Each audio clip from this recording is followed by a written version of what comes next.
Hey, welcome. In this video, we're going to look at using GitHub workflows to create our CI/CD pipeline. If you're unsure of what CI/CD is, check out this previous video. Here, we'll have a quick intro to GitHub workflows, followed by 12 examples. In each of the examples, we build up capabilities to the final example, where we have a complete build, test, and deploy workflow. So stick around to the end. First, I want to cover the terminology for GitHub and GitHub workflows. If you take a look, there's some event that happens, and this event can be anything from a git push to a git pull to somebody entered an issue into GitHub. The event structure is very rich. So most of the time, I'm just triggering some workflow off of maybe a git push. So new code's been added, and now I want to kick off some jobs. So that's the next step, is these jobs are run. Every job can have multiple steps, and they can have different number of steps, and these jobs can be chained together. One event can kick off a job, and then if this job successfully completes, that can kick off another job. And each of these jobs is run under what they call a runner, and this runner is really an Ubuntu server. And we'll take a look at that in a little bit, and you can see kind of what all you can do inside of that runner. And finally, GitHub has kind of this marketplace where you can leverage actions that other people have already built that do a lot of the common tasks. So you don't have to build those yourselves. You can just use a GitHub action. And so what we're going to do in this video, we're going to take a look at 12, starting from super simple workflows all the way up through kind of a more complex build, test, and deploy workflow. I'm not going to go through the details here, but what we're going to do is look at that in code next. So here's the GitHub repo that holds the code that we're going to be looking at. We're going to use PHP Storm to look at the code in a moment, but I just wanted to show you the GitHub repo. Essentially, there are these GitHub workflows. We're going to investigate all of those. And then what we're going to do is we're going to look at the actions and kind of see some of the results of our workflows from that tab. And then later on, we're going to talk about how to add these badges to your README page so that your users can see the current status of all your workflows. All right, so here we are in PHP Storm. When we take a look at this project, under our project, there's this .github directory, and under that, there's workflows directory. And then here are our 12 workflows, and we're going to go from top to the bottom, and we're going to get more and more complex as we go. We're going to take a look at this first workflow. You can see it's defined using YAML, and it has a name 01 test. And before we get to jobs and steps, let's take a look at this. This is on, it's an on directive, and what we're telling the workflow is how we want this workflow to be automated or run. Right now, when we have it configured like this means I want to run it manually. So in the GitHub environment, I can click on this workflow and manually run it. It's not automatically kicked off by checking code in or anything else. And now let's start to look at this test job 1. It has a name.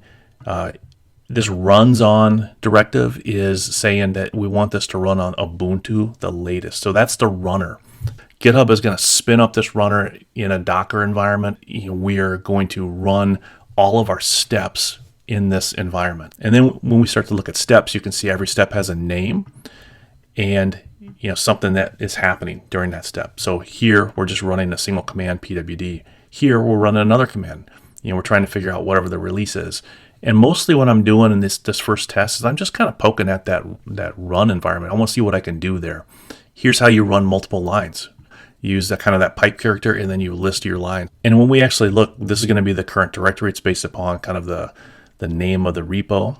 But I'm also looking to see if I can list out things that are before my repo, and can I list out the root directory? What's all that root? I want to see kind of what am I allowed to do in this running this environment that I'm in. There are some environment variables that are shared with you. I'm just kind of emitting some of them out here so we can just kind of inspect them. Taking a look at the runner, who am I when I run this? And we can see what user that we're running this under. I wanted to test if I can install anything. So I'm in an Ubuntu environment. Can I install Nginx? Can I do a system update and things like that? So what can I do on this environment? And here's an example of me running something that doesn't exist. So I'm running, this is the command. That's going to cause an error because that doesn't exist anywhere. And then I have this directive saying, if this step experiences an error, just continue on. So we're setting that to true. I know this is going to fail, but what I'm expecting is step 7 does get run. Step 7, I'm running that same command again. It should fail again. And then what I'm expecting is step 8 never sees the light of day. It doesn't get run at all. So if I switch over to our GitHub environment, under actions, let's go to test 01 test. And you see I've run this a couple of times in the past. There's some history that's here. But let's run that workflow again. So here's how you run it manually. You just come over to Run Workflow. You can select the branch you want it to run on. We're going to go ahead and click Run Workflow. And then GitHub will queue this up. And right now it's kind of waiting on a worker. And then once it starts, you'll see it here. So there's only this one job, and we can kind of dig into it and see all the different steps that are running. So we'll let it get to the end, and then we'll go back to every step and just kind of inspect it a little bit. So here's where it's setting up the initial job. So this is something that GitHub does for you as part of the job. Now it starts to run my steps. I said PWD. What's the current working directory? That's the current working directory right there. And I'm asking, what version are you? And so it's Ubuntu 22.04. So I can see I'm running in an Ubuntu environment. This is a real Ubuntu environment. Here's where I'm running multiple lines. So here's all the commands that I ran, and here's the output. So I can list what's in the root directory. So you can see the root directory right here. I can see what's in those working directories. There's not much in the working directories. And then right here, I start printing out all those GitHub environment variables that we can see. And from here, you can see kind of like the Git repo, the SHA for the Git repo, and you can see other information that's in there. Step 4, I ran the who am I. So I'm running under some user called runner. Step 5 is, can I install stuff? So here you can see the commands that I ran again, and you can see their output. I am indeed allowed to install things on this Ubuntu server. Step 6 is I run something that fails, and I had that continuation flag set. I wanted to see if it would continue, and it does indeed continue to step 7.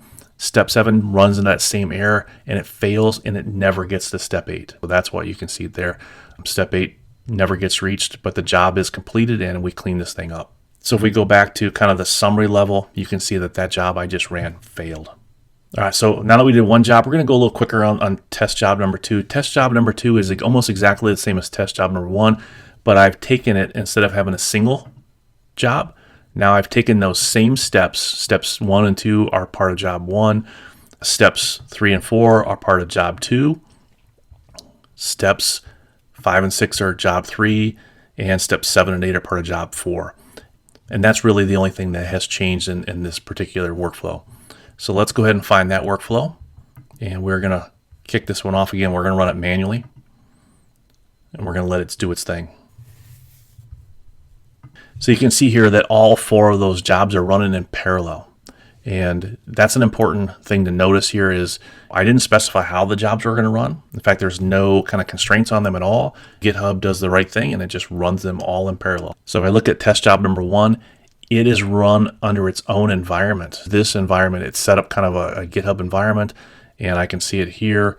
Test job number 2 has its own runner, and so that's a separate Ubuntu environment that it's run under. Test job number 3 is, again, it's a separate environment that I installed some stuff under. Test job number 4 has those 2 jobs that fail. One allows you to carry on and one doesn't. But you can see that these are all run in parallel here. Which brings me to test number 3. Test workflow number 3 has those same jobs, but if you look here now, test job 1 and 2 are exactly the same, but test job number 3, it says it depends on 1 and 2. So I need 1 and 2 to complete successfully before test job number 3 will complete. Test job number 4 depends on test job number 3. So let's go and run this one, and we'll run it manually again, just kick it off. And again, the whole purpose here is kind of we're in a sandbox, one play, let's figure out how to kind of stitch these things together to make it do what we want it to do. So here you can see that those jobs are wired up the way we talked about. Was test job 1 and 2, they didn't have any dependencies. They ran in parallel. Test job 3 depended upon 1 and 2. It didn't get kicked off until 1 and 2 successfully completed, and now it's running. And then test job 4 won't start until it knows test job 3 is completed. So here's where we end up when this thing is completed, right? So all these jobs have succeeded. Test job 4 is failing because it's running those commands that are going to fail on purpose.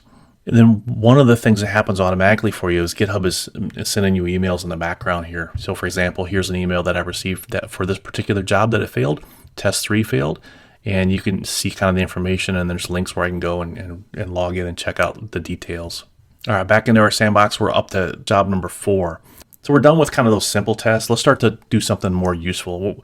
The next couple of tests, we're going to build up some features that we're going to compose together into kind of the final kind of build test and deploy one.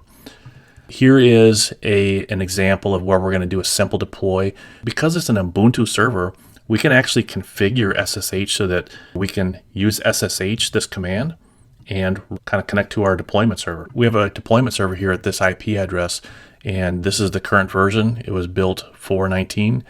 So we'll see this change here in a little bit. The workflow that we're going to look at next is going to SSH into this server and run our deploy script. So you can see it at the very last step here. So it uses SSH. It's going to connect as demo_1, which is the deployment user for that particular application that we set up. And it's going to run this command. That's our deployment script that we developed the last time. We already have this in place. If I can SSH in as this deployment user, I can run that script and it'll get cloned. It'll do everything to deploy this thing. The only thing that's up here at step number 1 is we are setting up the environment so that it allows this SSH connection by demo 1. And so some of the steps here are, there's an SSH private key that's in GitHub secrets, and we're echoing that data into a private key on the Ubuntu server so that the Ubuntu server, that runner, can use this to run this SSH command. We're setting a permission on that key. So then the next thing that we're doing is we're actually setting up a config file right here. And so that config file allows this connection. So the connection to demo_1 host, which is defined right here. We're going to use this IP address, and we're going to use that user with that private key. And that's it. Once SSH is connected, runs that command. So let's get into GitHub and kick this off. So this is simple deploy with built-in SSH. Haven't run this yet. And I'm going to run it from the master branch. Kick this off. Okay, so it looked like this was skipped here for some reason. Let's go take a look at the code real quick. And so it says it was not automatic. There's an if statement. This if statement was left over because I used to have this kind of as an automated step that would only happen when I pushed to the Git repo. Because we're not doing this in an automated fashion anymore, let's go and comment this out, and then we will save this to the Git repo. So here's this command. So let's go and kick this command off.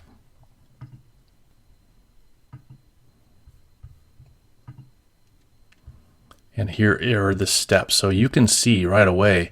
So it SSHs into our EC2 instance as a deployment user, and then it runs that deploy script that we developed in the last series of videos. And that deployment script then starts to go through the Laravel builder, and it does everything that we saw the last time. And then down here at the very end, it's going to activate it by switching the Nginx links. So now, if I go over to our Laravel application here, you can see the current version down here is 4.19, 19.32, 17. And I'm going to refresh this, and we can see that it has changed the version. So notice the integrity checker fails now. That's a new feature that I added a little bit later. We'll take a look at that in a moment. Workflow number 5 is the first time that we're going to start to use GitHub Actions.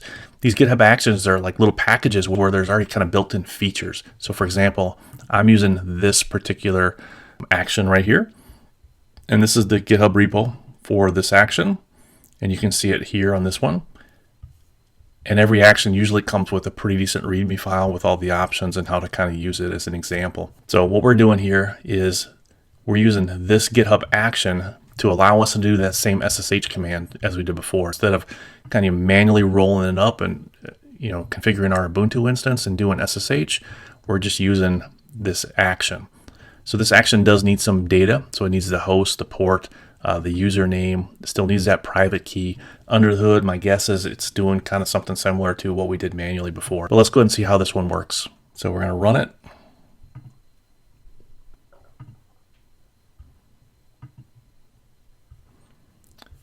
And here you go. So you can see it's doing pretty much the same thing. It SSHs in, then it kicks off this deploy command, and then from there, everything should be exactly the same. But when we're all done, I should have a new deployment. So let's go over here. You can see it's 421, 3631. If I refresh, now I'm getting 203916, and I get the hash on the end now. So that's all good. So that's an example of using one of these GitHub actions. So the next workflow is a little more complex. We're still kind of just kicking it off manually in this case. So we're going back to how we SSH in the very first time. So we're setting up Ubuntu, setting up the config file. Then we're going to run this deploy script. So the new thing that we're going to run here is we're going to run this PHP artisan command app sign code. So we're just going to take a quick look at that. So there's a sign code command here. And this is the command app sign code, and there's this integrity checker now. And you have access to the GitHub repo, so I'm gonna let you dig into the integrity checker on your own. But at a high level, what this is gonna do is This is going to sign the PHP code. So it goes through all the PHP code. It goes through all of the vendor code, the node code, and it creates kind of an MD5 for each file. And that way, later on, it can tell if any of those files have been modified. And because PHP isn't compiled, this is an important step if you're in an environment where you have to ensure that your code hasn't been tampered with. For example, if you're writing code that's in a kind of a medical device industry and you're deploying it out to a server, you want to make sure that there's no tampering going on with that code at all. And so it kind of has a way to kind of detect any changes and shut down features if changes are detected. In this case, we're running that sign command, and that's what that's doing right here. So let's go ahead and kick this off in GitHub and see what it does. All right, so we're going to go ahead and run this workflow. So this is almost the same thing as the two before. It does the deploy, but it's going to sign the code then after.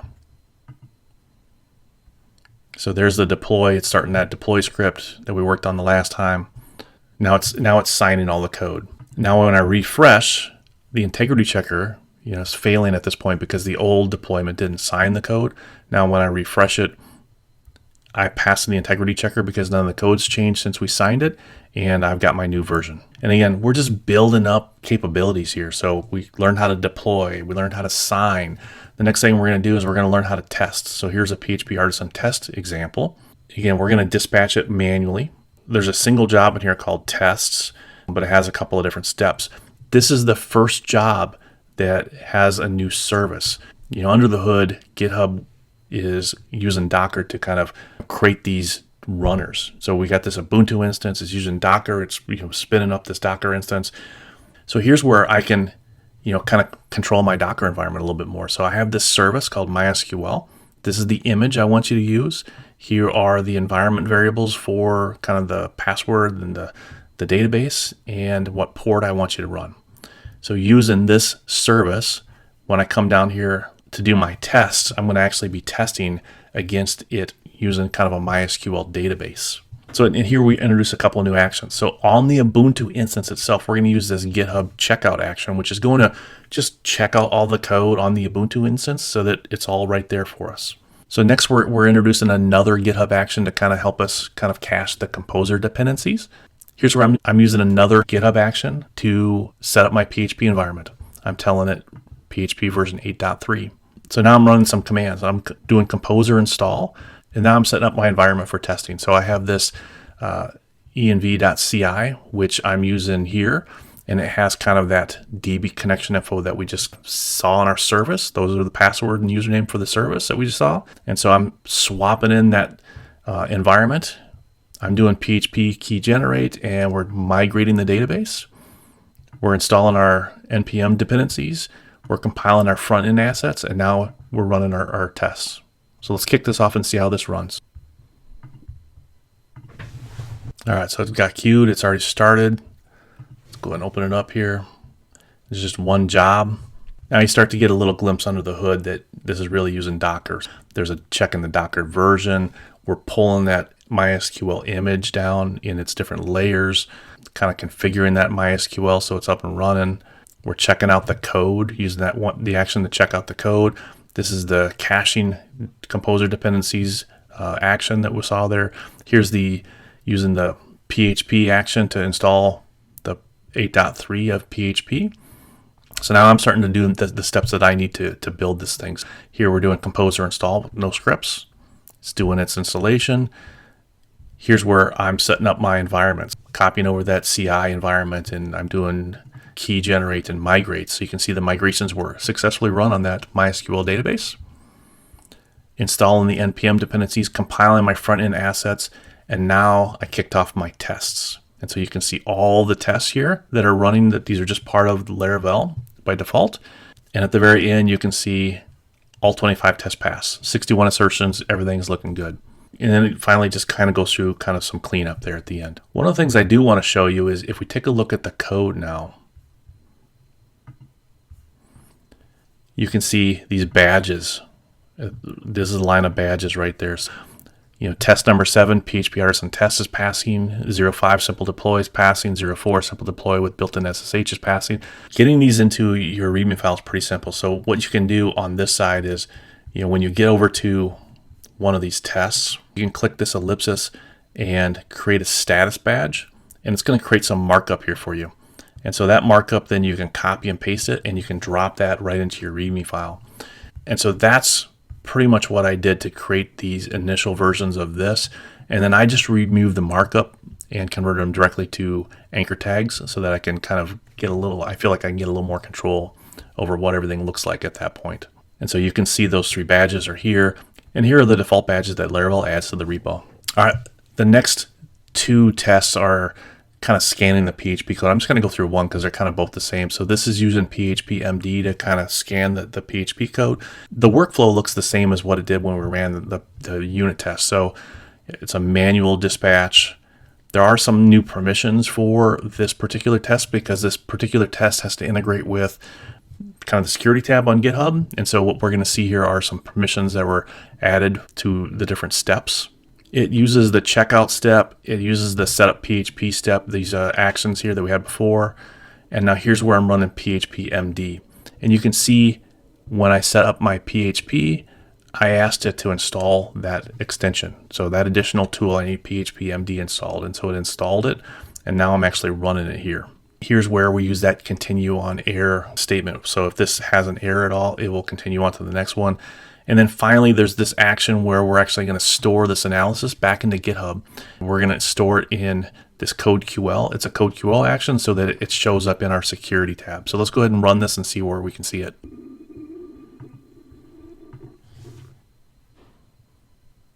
So it's kicked off, it's in progress. Let's go ahead and take a look at the steps as they run. So you can see it added PHP-MD version 2.15. So it actually run PHP-MD. There's no direct output that you can see here, but it generated this file. And then what it's going to do here is it's just uploading those that serif results back into GitHub. So let's take a look at where you normally see that in GitHub now. You click security, you can start to see information about PHP-MD. This is reporting some errors from an earlier one, so I'm just going to ignore that. But all the security advisories and policies from the code scanning would show up here if it found anything. Okay, so we're building more capabilities. I'm not going to kick off Psalm for you. Psalm is another PHP code scanner that we can use. You can take a look at that code on your own. Let's take a look at job number 9 here. So job number 9, it creates a build artifact here. So a build artifact is kind of an output of the build system. So what we're going to do here is we are going to check out the code. We're running the composer dependency. We're setting up our PHP. We're actually doing composer install, doing npm install. We're compiling the front end assets. And now we start to get to some new stuff. Here, what I'm going to be doing is I'm going to go through kind of the process of creating a zip file that contains all of the assets. So all the PHP code, including the vendor directory and all of the npm dependencies, the JavaScript code, and the front end assets that we just built. So everything that we just built, we're going to zip it up into one big bundle. And so that's what this code is doing here. I'm going through a little bit of versioning. I'm creating some name based upon the date string and the get short hash. So the SHA hash here, just taking the 7 characters for that. You can put them together and create a version string. But down here, here's where the work for the zipping is actually happening. The step after we zip it is we want to upload that artifact back into the GitHub repo. So this is what we're using kind of another action here to upload that artifact. So let's go ahead and kick this off and see what it does. All right, so it's kicked off. It's starting to do the work. Let's go ahead and take a look at the details as it's going. So it's done the building part, compiling all the assets, and now it's creating the zip file. And now it's archiving that zip file back up into kind of our GitHub repo. So here in this output, you can actually see that it gives you access to that GitHub, that repo. So I'm just going to click this, and it's going to let me save this, and I'm going to just put it on my desktop for now. Okay, so after I downloaded this, what you can see here is I got 3 files in here. This is the zip file that I just downloaded. I actually moved it over to the Laravel_demo directory, which is where I'm putting all this stuff. We covered these 2 assets before, but let's go ahead and open this up and see what's inside of it.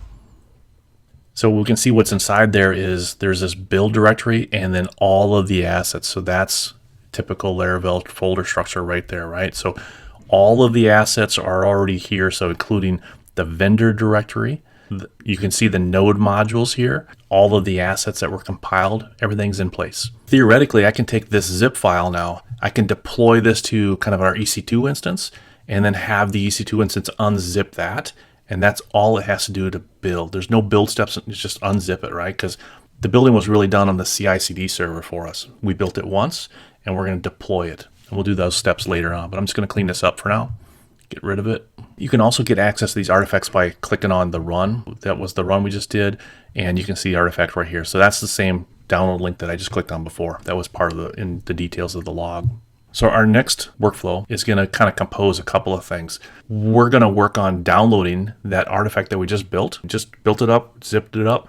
We're going to download that artifact, and we're going to do our PHP unit test on that artifact. So instead of having a separate build process for the testing, we're just going to use that zip file. That's what this one does. This one it's going to be a manual dispatch, but there's some inputs that I have to have. I have to provide an ID to whatever the artifact that I want it to run. This artifact has an ID, and once it knows the ID, it can do the work. Because we're running the unit test with MySQL, we're going to do the same thing we did before. But at the very top, as I'm using some shell script, and in particular this curl command right here, is we're going to download that artifact from GitHub based upon, given my GitHub token ID and also that zip artifact ID that's part of my inputs. Once I have the download, then I'm doing the same thing as I did before. I install PHP 8.3, I set up my testing environment, and I run PHP artisan tests. Let's go ahead and see what this one looks like when we run it. To make this run, I need an artifact ID. And this is kind of a manual process right now, but we're going to dig into here when we created this artifact. This is the artifact ID right here. So at the very end, we're going to copy that, and we'll automate this in a little bit so it won't be so sketchy. All right, so here we are at number 10. So PHP artisan test from the zip, that's the one we're going to run. I go over here, now it's asking me for an input. So I can't just run it, I have to put this ID in there. And then once I have the ID, I can kick off the workflow. It's starting to go. We'll take a look at this. So initializing the MySQL container. Here's where we're actually downloading using curl to download that zip file. I have the archive. I've unzipped it. I did a kind of a listing of it so you can see what's physically there. Now installing PHP, setting up the testing environment, and running our unit tests. So everything we did before, everything passes. I got the green check on the side. Okay, so workflow number 11 is we're getting a little more complex. So we're starting to build all these kind of capabilities of zipping and deploying and run the unit tests. This one, we're going to create that zip build artifact, and we're going to try to kick it off automatically. So we're going to kick off the other job automatically here. So we're dispatching this one manually. There's only one job in this list, and there's a couple of different steps. So all of these beginning steps from here all the way down to here are the same as what we did when we built that zip file. So we check code out, we kind of get all the dependencies there, we install PHP, and then we zip it up, and then we artifact it. We upload it as an artifact. And then the only new one down here in the very bottom is there's this ability to use the GitHub command line to kick off another workflow. So what we're doing is we're running the workflow called 10_PHP artisan test from the zip archive, which is the one that we did before. But here, we're actually able to automatically send in the artifact ID. And so we can kind of glue these steps together. We're kicking off a totally different workflow, but what we're using is from this step called upload artifact. We put an ID here, upload artifact. I can get its outputs, and then one of the outputs of this action is the artifact ID. So I'm feeding that automatically in as an input to the next workflow. So let's kick this off and see how this ties together. By the way, to make this work, you have to actually put a personal API token in here, like the existing GitHub action token or workflow token. It doesn't have the permission it needs to be able to do this. Okay, so here is this number 11. We're going to go ahead and kick this thing off. And just to kind of highlight again what this is doing is it's running this workflow number 11, and it's going to kick off workflow number 10 for us automatically. In fact, instead of watching it from here, let's go ahead all the way back and watch it from kind of this all workflows so we can see what's running here. So you can see workflow number 11 is running. It's in progress. And now workflow number 11 has successfully completed, and it's automatically kicked off number 10. I didn't run that manually. So now from the zip, it's going to pull that archive and it's going to run the unit tests. We're able to kind of compose these workflows together that way. All right, so workflow number 10 is successfully completed. 11 kicked off 10. We've integrated them together. All right, finally, let's take a look at workflow number 12. Workflow number 12 is taking all of that stuff that we just built. You know, being able to check code out and build it and sign it and scan it, and we compose it into 3 different jobs. So the first job is called build. There's another job down here called test, and then there's another job here called deploy. My build step is going to check out, it's going to build, it's going to sign, it's going to scan, and then it's going to create that zip and then archive it, right? So that's going to create the archive. So we can see all the steps here for this. To allow these different jobs to communicate to each other, you can have outputs, which we define here. And so what we're saying is that the output of this job is going to be from step create zip file, and the output is going to be the version for that create step file. So that way all the other steps will know what version that they need to either test or deploy. So this is an important step to kind of integrate the jobs together. Permissions, this was needed because of the testing. We saw that earlier, but let's just kind of go through the different steps. So we check out the code, we install the right version of PHP for us. We're actually scanning the code before we do composer install. You know, that's what we did the last time, so we did it the same way here. And then we upload that analysis to GitHub. So these two are part of the scanning workflow that we had previously. Now I'm using Composer to do my install here, using NPM to do my install. I'm building my front-end assets. I'm signing the code. We had that step earlier. And then here's where I'm creating the zip file.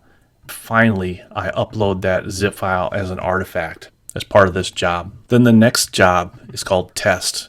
And you see it needs the build job to complete successfully. So if anything that fails in that build step, then this step will not get run.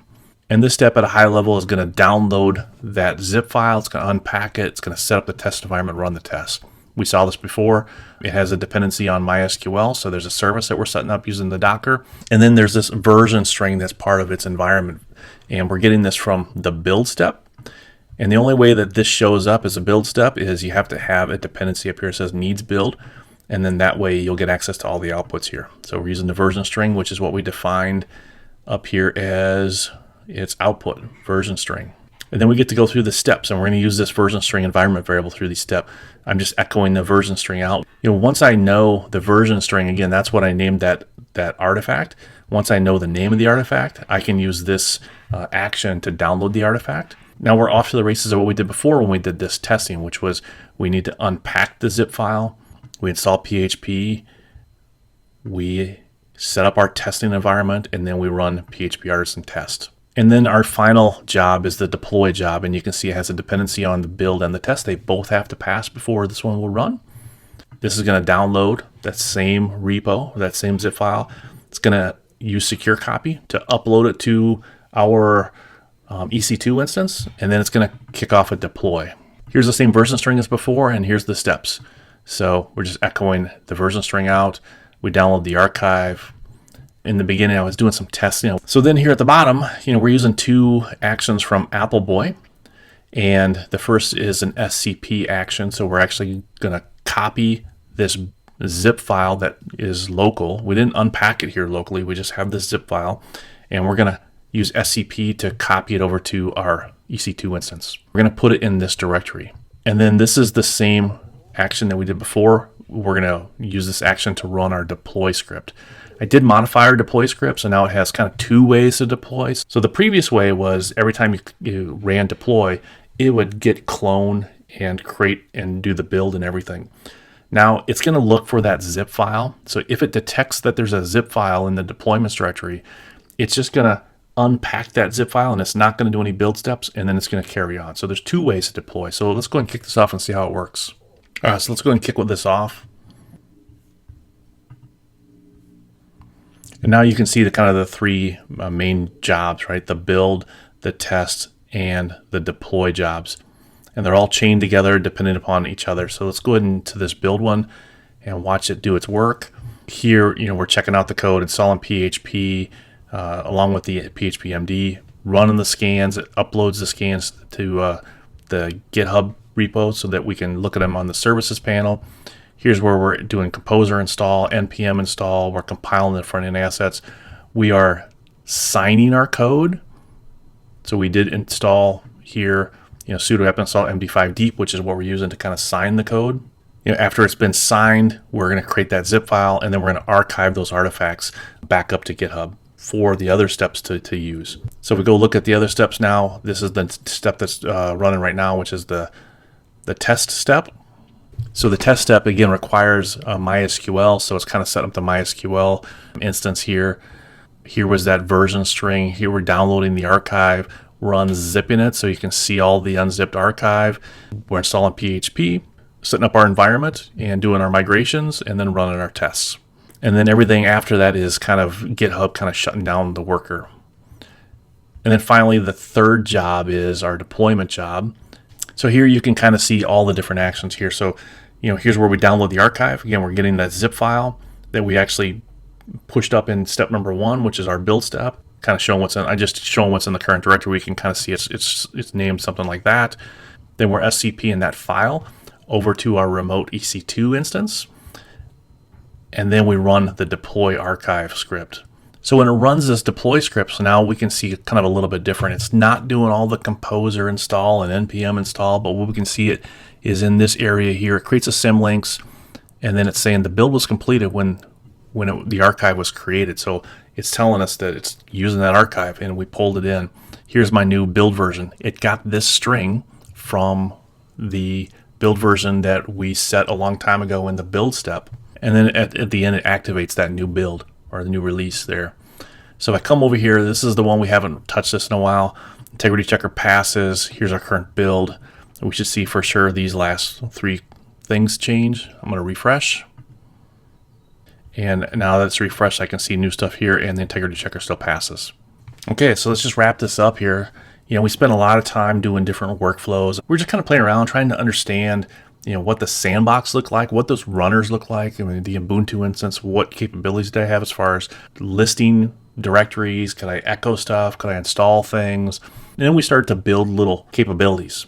Could we do a simple SSH deploy over to our EC2 server? Can we set it up so that we can sign this code? Can we set it up so we can run our unit tests? So all those individual capabilities, built those up individually. And then at the end, we started to compose those capabilities into bigger kind of workflows. And then finally, we ended up with a build, test, deploy workflow, which composed a lot of the stuff that we had built during this video. So just as a reminder where we're at right now we just covered DevOps and CI/CD. We have already covered the stuff that's in black. The next steps are we're going to start talking about scaling. So I have some interesting videos coming up for scaling. We're going to start talking about how can we kind of tweeze this apart. Right now we have a monolithic application all running on one EC2 instance. But what would happen if, for example, your database is getting slammed and you need to be able to scale that database? What's the next steps? What happens if your caching server Redis is getting slammed? How can you scale it? How can you scale up your web? How can you scale up your workers? So all those, we're going to address those in the next coming videos.